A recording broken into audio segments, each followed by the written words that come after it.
જામનગરમાંથી સામે આવે છે અત્યાર સુધીના સૌથી મોટા સમાચાર। રાજકોટ રેન્જ ટીમે એક મોટું ઓપરેશન પાર પાડીને ભેળસેળિયા તત્વોના નેટવર્કનો પર્દાફાશ કર્યો છે। જી હા, કાલાવડના હરિપર ગામે દૂધમાં ભેળસેળ કરતા માફિયાઓ પર રાજકોટ રેન્જ ટીમે ત્રાટકીને મોટો સપાટો બોલાવ્યો છે।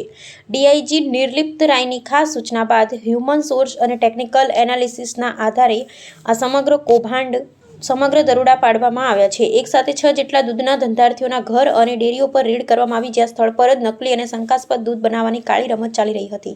આ ઓપરેશન દરમિયાન જે જથ્થો પકડાયો છે તે સાંભળીને તમે પણ દંગ રહી જશો। 7150 લીટર શંકાસ્પદ ભેળસેળયુક્ત દૂધ, 120 કિલો વનસ્પતિ ઘીનો જથ્થો, 15 કિલો દૂધ બનાવવાની કેમિકલ પાવડર। લોકોના આરોગ્ય સાથે ચેડા કરતા આ વેપારીઓ સામે ફૂડ સેફ્ટી વિભાગને તાત્કાલિક સ્થળ પર બોલાવવામાં આવ્યા હતા। ફૂડ સેફ્ટી ઓફિસરે તમામ સામગ્રીના સેમ્પલ લઈ આ શંકાસ્પદ જથ્થાને સીલ કરી દીધો છે।